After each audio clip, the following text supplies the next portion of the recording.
So in the comments of one of my Kubera read-throughs about 2 weeks ago, I think now, you asked what my 5 favorite Kubera characters were. You know who you are.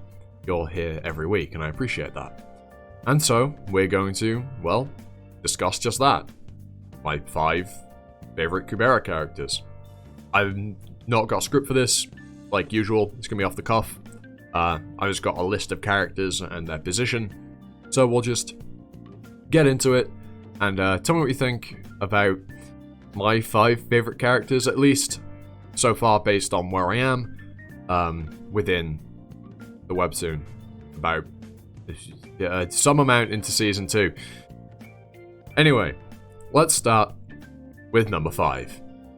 And this is going to be a bit of a weird one, given it's a character I've only recently been introduced to, but in a very short amount of time, they've left a pretty big impression on me, and I quite enjoy them being around, and that is Claude. Now, you're probably thinking, why Claude? Why the fuck do you like this priest of death motherfucker, who's, like, just shown up and not really done anything but, like, nearly kill Lise to try and mess with Asha? Well, that's exactly why. He has turned up and he immediately established himself as, like, I don't really want to say, like, a threat, but you kind of get what I mean when I say that. He's immediately established himself as very potent, very important, and has made his presence known very clearly, and I very much like that. He also explained quite a bit about, you know, magicians and murder, but, you know, all around, I do actually very much enjoy what Claude has done. His sort of conniving, sly personality as well that we've gotten little hints and, you know, layers of, I really enjoy. I tend to like sly characters. They're just fun. So it's not really a surprise that, you know, I like Claude, but I don't know. He's 5th in this list mainly because I couldn't really think of a 5th character to put in here, but I do also quite enjoy him.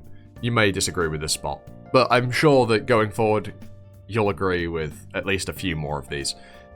Going into number 4, I've kind of cheated a little bit, because it's a pair of characters, so I don't think this is my top 6 favorite characters, but hey, whatever, shut up. It's Augie and Brilith. Now, why am I pairing these two together instead of just having them be 2 separate? Because I cannot really view these two as being completely separate. These two's dynamic and the way they interact with each other is exactly what makes them so enjoyable as characters. Obviously, Brilith is also fucking hot. Pardon the pun, given she's the priestess of fire. I should have made that about Augie because he's the god of fire, but, you know, it's just how it be. Enough rambling. I just really enjoy the way Brilith and Augie interact with each other. Specifically, if we take Augie, for example, the fact that he is just a lot, you know, smarter, he's a lot more cunning, he knows a lot more than obviously he lets on. He is deliberately playing the fool, idiot Smithy, if you will, for a reason, and it's great. He is a, you know, a somewhat mysterious character. He's got layers. He is the first character that gives us hints on what God Kubera is even like. Spoilers for later in the list. But that shouldn't be a surprise.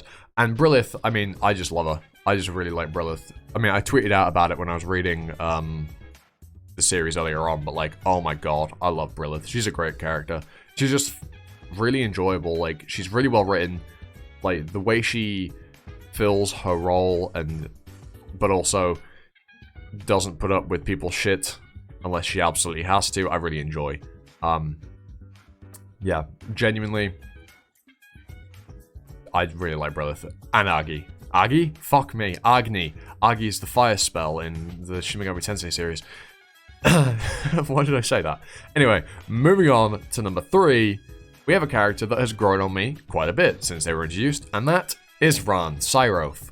Yes, I remember a little bit back, someone commented that something about Ran and how they were like, yeah, these are one of my favorite characters. I'm kind of surprised that, you know, you didn't mention them or something. I don't really know what the context, I can't remember what the context was, but yeah, well, if you're still here and are watching this video now, congratulations, I do in fact like Ran Syroth. He's great. Like, seriously, he has really grown on me. He feels so different to, especially with the dynamic with, like, Asha and Yuta. He's seemingly, he feels so human. Because, like, you have Asha, who is very cold, very harsh, And Yuta, who is Asura, yes, he's childish in a way, and also does act very human, but also, you know, he is still Asura. He has Asura urges and such. And there's Ran, who fits into this group of Asha, Lise, and Yuta, and just adds another layer of humanity to it that Lise also carries, that she, I believe, is kind of slowly losing as the story is going on, and will probably continue to lose as the story goes on. And just the way Ran interacts with characters as well, like, he's just really enjoyable. He's also there, you know, for a good portion of comic relief. Obviously, he's used for a lot of gags and stuff, but he's a really interesting character, and I really like his dynamic and the way he interacts with other characters, as I briefly explained. You'll probably find this is going to be a lot of me saying, yeah, I really like how this and the dynamic and interactions, but not really cite much. Again, I should probably script a video like this, but hey, whatever. We just roll with this. God, this video is going to be a pain to edit, because I'm going to have to get so many bloody images, aren't I? Anyway, moving on to number 2 is a character I've made a video on. And, no, it isn't Sagara. She's actually not in this list. Well, I think, you know, well, as the video is titled, I'm down bad for Sagara, she's not in my top 5 favorite characters. Maybe she should be, but hey, whatever. In number 2, we have a character I've talked about in video, God Kubera. I mean, I've got a whole video, as I've said 3 times now. Good job, me. Go check that out if you want some more of my detailed thoughts and theories on God Kubera and kind of what's going on with him. But, oh my god, I love God Kubera. And because that video's there, I'm not really going to touch too much on him, but fuck me, he's so interesting. And depth and your complex and mysterious characters to, yes, he has everything. But yeah, God Kubera is a number 2. But who does that leave for number 1? Well, this one probably won't come as much of a surprise, given I'm pretty sure they're very popular, they're very well liked, and that is the king of the Godhava tribe, Godhava. I mean, look, he is so incredibly written. It also helps that we get a lot of him. Like, he is very, very prevalent within the story, especially where I am now with his interactions with oh god, what's her name? Rayo, the priestess of chaos. Like, it's just, damn, bro. His motivations, his kindness as well, even though he has this goal that he must complete, and the fact that he's a Sura, like, he's just so well written and contrasts so well to some of the characters introduced after him.